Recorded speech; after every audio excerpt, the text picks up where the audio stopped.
What if a supervolcano erupted tomorrow? It's early morning. The sky is just beginning to glow with the first light of dawn. Birds are singing, traffic is starting to build, and people are pouring coffee into their mugs.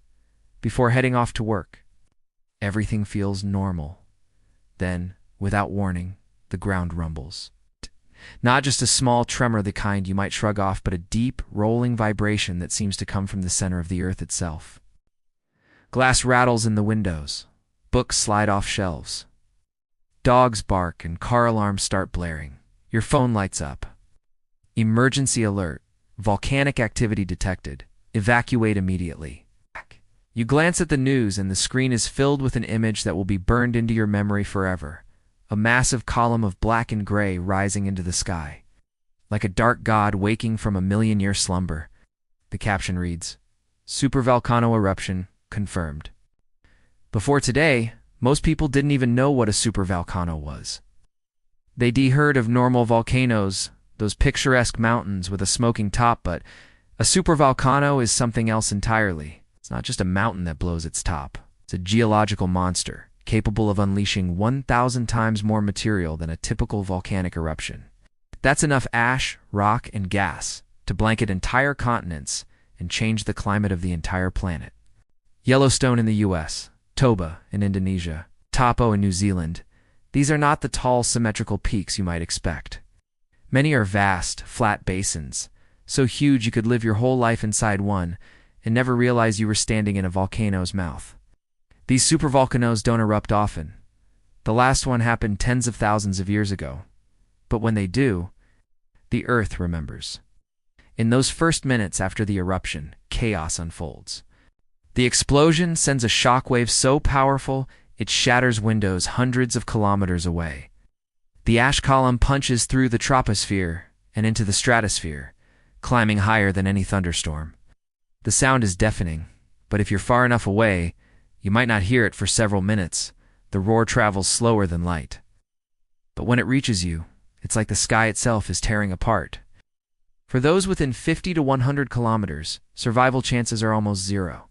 Pyroclastic flows of molten rock ash, and gas moving at over 700 kilometers per hour, race down valleys, incinerating everything in their path. Temperatures reach over 400 degrees Celsius, enough to kill in seconds. Entire towns vanish, swallowed in a boiling gray tide. Hours after the initial blast, the ash begins to fall, first as a light dusting, then as a thick, suffocating blanket. The world outside turns into a black and white landscape. Breathing becomes dangerous. Ash eye is in tea soft like fireplace soot, made of tiny shards of volcanic glass that cut into your lungs. Without masks or filters, people cough and choke. Airplane engines can't handle it. Jets stall mid or so, all flights are grounded. Roads become impassable. Ash clogs engines, crushes roofs under its weight, and contaminates water supplies. And yet, this is only the start of the disaster. The ash cloud spreads rapidly, carried by high-altitude winds across the globe. Within days, the sky darkens worldwide. Sunlight struggles to penetrate the thick veil of particles. Even at noon, the world feels like dusk. Temperatures begin to drop, first by a few degrees, then by 10 or more. Scientists have a name for this: volcanic winter. The sulfur dioxide released by the eruption reacts in the upper atmosphere, forming aerosols that reflect sunlight away from Earth. Crops fail. Plants can't photosynthesize efficiently. Food shortages begin almost immediately, and countries scramble to secure what's left of their harvests. We've seen glimpses of this before. In 1815, Mount Tambora erupted in Indonesia, smaller than a supervolcano, yet powerful enough to cause the year without a summer. Snow fell in June in New York. Crops failed from Europe to Asia around 74,000 years ago. Taupō, another Indonesian giant, erupted with a force so massive some scientists believe it reduced the human population to just a few thousand breeding pairs. If those smaller events could shake civilization, imagine what today's hyper-collected, globalized world would face from a true supereruption.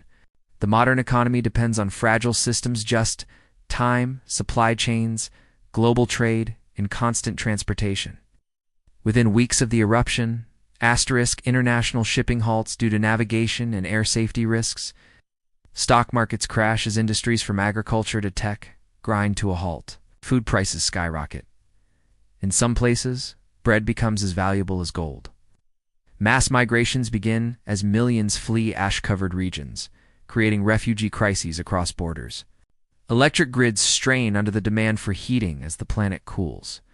Governments declare martial law to maintain order. In some cities, chaos erupts as desperate populations fight over dwindling resources. For ordinary people, survival becomes a daily battle. Masks and respirators are essential. Water must be filtered, food rationed. Many families take shelter indoors for weeks or months, sealing windows to keep the ash out. In wealthier nations, underground farms and hydroponics try to produce enough food. In poorer regions, famine spreads rapidly. Diseases thrive in overcrowded refugee camps. Aid organizations struggle to deliver supplies through blocked roads and grounded air fleets. Every sunrise is dimmer than the last. This is perhaps the most terrifying truth. We can't. Unlike an asteroid that might be deflected, a supervolcano is part of Earth's natural cycle. The pressure deep underground builds for millennia. Once it's ready, no human technology can stop it. The best we can do is monitor seismic activity, analyze gas emissions, and prepare evacuation plans. But even with years of warning, the sheer scale of the event means some level of global catastrophe is inevitable. Months pass. The volcanic winter deepens. Snow falls where it hasn't in centuries. Glaciers advance. The ocean's surface cools, disrupting weather systems worldwide. Food scarcity becomes the defining crisis. People adapt growing crops under artificial light, turning to alternative protein sources, rediscovering preservation methods from centuries past. But recovery is slow, and many communities never fully rebuild. Extinction isn't certain, but the survival of billions is at risk. Eventually the ash settles, sunlight returns. Temperatures slowly rise back to normal, but the Earth has changed. Ecosystems are altered forever. Some species vanish entirely. Human civilization looks different, more localized, more cautious, more aware of our planet's raw power. The scars of the eruption are carved into landscapes, economies, and memories. If a supervolcano erupted tomorrow, it would be one of the most defining moments in human history, an event that would test every aspect of our resilience. It would remind us that for all our technology, we are still at the mercy of a living, breathing planet. The question wouldn't be whether we could survive, but how we would rebuild, whether we could learn from it. Because one thing is certain, it's not a matter of if a supervolcano will erupt again, it's a matter of when.